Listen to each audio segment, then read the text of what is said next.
Bonjour, je me réjouis que vous soyez décidé de me rejoindre pour ce tutoriel. Je m'appelle Doris Edwards.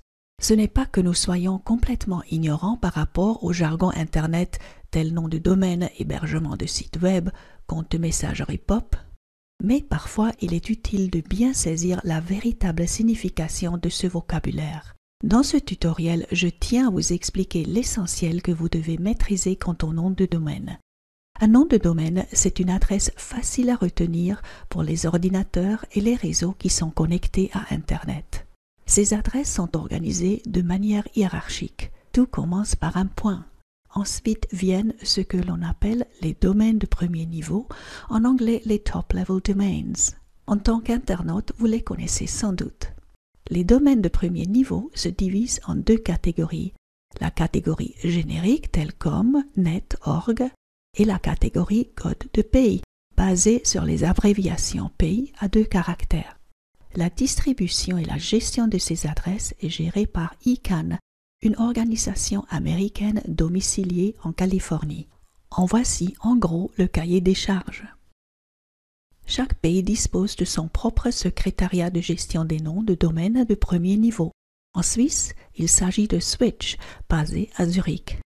Or, Switch n'a pas l'exclusivité de la commercialisation. N'hésitez pas à consulter les liens vers d'autres prestataires dans la partie texte accompagnant ce tutoriel. Mais avant tout achat, il est utile de comprendre la syntaxe appartenant au nom de domaine. Restez avec moi pour cette petite leçon. Prenons cette adresse comme exemple. Le label le plus à droite représente le nom de domaine de premier niveau, dans notre cas CH. La hiérarchie des domaines descend de la droite vers la gauche. Surprenant, mais c'est ainsi. Chaque dénomination à gauche indique un sous-domaine du domaine de droite. Cela signifie que Savon Douceur est un sous-domaine du domaine CH. Le troisième label représente le terme World Wide Web, dont l'abréviation www est bien connue. Ce terme détermine la façon dont les informations stockées sur l'ordinateur distant sont affichées sur nos écrans. Avec 3 fois W, nous obtenons des documents joliment mis en page, des images et d'autres objets. Lorsque nous disposons d'une adresse commençant par FTP, nous avons accès aux dossiers et aux fichiers du serveur distant, nous permettant d'échanger des documents entre notre machine et celle qui héberge notre site web. Mais revenons au nom de domaine et la signification pour votre organisation. Lorsque nous envisageons une présence sur Internet, choisir un nom de domaine est l'étape première et essentielle. Ce nom représentera notre marque et l'image que nous souhaitons projeter au monde. Le nom doit être fonctionnel et attrayant à la fois. On pourrait dire que l'enregistrement d'un domaine ressemble à l'achat d'une voiture. La composante émotionnelle influence souvent le choix final.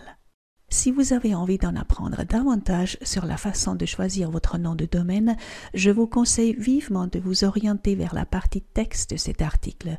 Vous y trouverez des liens et des fichiers PDF. Pour le moment, laissez-moi vous présenter 3 considérations essentielles. Pour commencer, choisissez un domaine de premier niveau tel CH si vous voulez donner à votre entreprise une forte identité locale ou nationale. Si votre société a une portée internationale, optez plutôt pour COM. Et si votre organisation est une association à but non lucratif, il conviendra de choisir ORG. Ensuite, un nom de domaine a le potentiel de séduire les moteurs de recherche. Par exemple, si votre activité est la vente de savon et votre entreprise se trouve à Genève, le nom de domaine genèvesavon.ch pourrait s'avérer utile. Mais ce nom vous séduit-il? Ce qui nous amène à la 3e considération. Vous devez vivre avec votre nom de domaine pendant longtemps, et c'est pour cela qu'il est important que vous et vos clients et prospects aient du plaisir à le prononcer. Qu'en pensez-vous de ces 2 alternatives? Bien que nous conseillons d'éviter les noms composés, il est parfois difficile d'en échapper, car bon nombre de noms simples sont déjà réservés. Jouez et choisissez. Ne perdez pas de temps à rêver au sujet de votre nom de domaine sans immédiatement vérifier s'il est encore disponible. Vous avez de multiples choix de sites pour vérifier la disponibilité du nom de domaine. Mais n'oubliez pas que vous devez acheter les domaines de premier niveau CH et LI par l'intermédiaire de prestataires suisses. Oui, et encore une chose. En parlant autour de moi, je me rends compte qu'il y a parfois confusion entre nom de domaine et hébergement.